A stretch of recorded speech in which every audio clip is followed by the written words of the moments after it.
5 octobre 2008, 12h19, Madame, Monsieur, bonjour.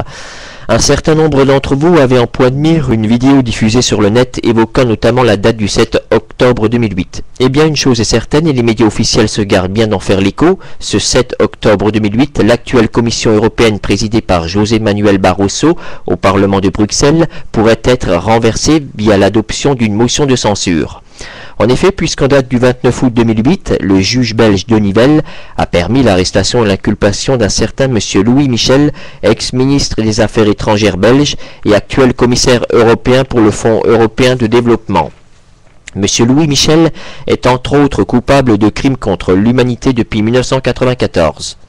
Et là où cela devient très intéressant réside dans le fait où cela nous rapproche de l'instance indépendante qui est l'Institut européen de technologie, créé en juillet 2006, présidé par la princesse Edwige Vincent de Bourbon, conjointement avec le docteur Bahram Faraghi Darian. L'IET, depuis sa création, n'a perçu les fonds européens qui lui étaient destinés, et pour cause, puisque ceux-ci tombaient dans l'escarcelle de la Commission européenne, plus de 500 milliards d'euros perçus.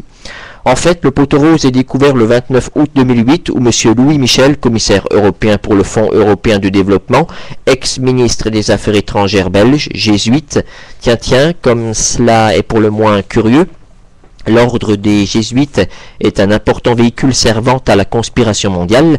Les jésuites œuvrent pour le sommet de la franc-maçonnerie à l'origine du complot à l'échelle internationale. Ils ont appuyé et appuient toujours tout projet qui promeut le contrôle psychologique tel que le projet Monarque et le MK Ultra. M. Louis Michel est également membre de l'Opus Dei et franc-maçon blanc avec ses frères de la Commission européenne. Donc, toutes ces personnalités avaient tout simplement utilisé un stratagème consistant en la création d'une autre structure portant les mêmes initiales IET, mais avec une variante tout de même dans la mesure où IET correspond cette fois-ci à Institut européen de théologie. Cette fausse instance IET a donc permis à tous ses membres de détourner et de percevoir tranquillement toutes les finances mondiales en provenance des exploitations des brevets et découvertes des chercheurs qui pensaient alors à tort payer à l'authentique IET. Tout cela explique donc le fait que le citoyen M. Marius Noko Ngele ait, en date du 22 septembre 2008, transmis à l'attention du président du Parlement européen de Bruxelles, M. Pottering, un courrier recommandé avec accusé de réception demandant à l'ensemble de tous les parlementaires européens d'adopter en date du 7 octobre 2008 une motion de censure contre la commission Barroso afin de la renverser pour motif de caducité de la nomination de M. Louis Michel au poste de commissaire. Je rappelle à propos de ce dossier que l'actuel président de la Commission européenne, M. Barroso, est un membre éminent du groupe de Bilderberg, œuvrant pour le nouvel ordre mondial. À présent, je reviens sur le dossier lié au système financier international. Il faut que vous sachiez qu'il y a une chose que déteste tout particulièrement le sommet de la franc-maçonnerie, en l'occurrence annoncer publiquement par anticipation la couleur d'opération à venir. Cela a été par exemple le cas le 3 octobre 2008 où le Premier ministre français François Fillon déclarait, je cite, « Le monde est au bord du gouffre à cause d'un système financier irresponsable ». Fin de citation. Voilà donc une affirmation claire sans équivoque. Eh bien, la sanction ne s'est évidemment pas fait attendre, puisqu'encore à la mi-journée, ce 3 octobre 2008, M. Fillon confirmait à la presse qu'il serait aux côtés du chef de l'État Nicolas Sarkozy le lendemain 4 octobre 2008, dans le cadre d'un mini-sommet exceptionnel du G4 à l'Élysée afin de trouver des solutions globales à l'échelle européenne en lien à la crise financière. Et c'est ainsi qu'en fin d'après-midi, ce 3 octobre 2008, l'Élysée annonçait officiellement l'éviction de M. Fillon de la réunion du lendemain à l'Élysée.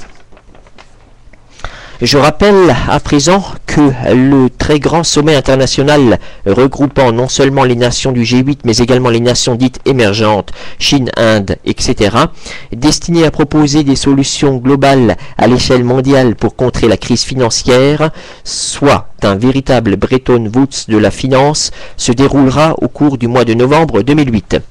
Et parallèlement à cela, vous savez toutes et tous que le complot international consiste pour l'oligarchie financière, notamment britannique, Rothschild et consorts, de proposer leur solution, celle des grandes banques privées détenant d'ailleurs les clés de la Banque centrale américaine et non celle proposée par les États-nations.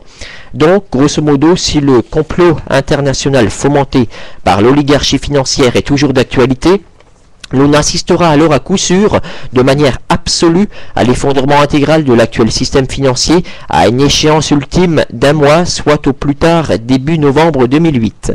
À ce moment-là, l'effondrement financier sera incontrôlable par toutes les banques centrales et les États-nations impuissants.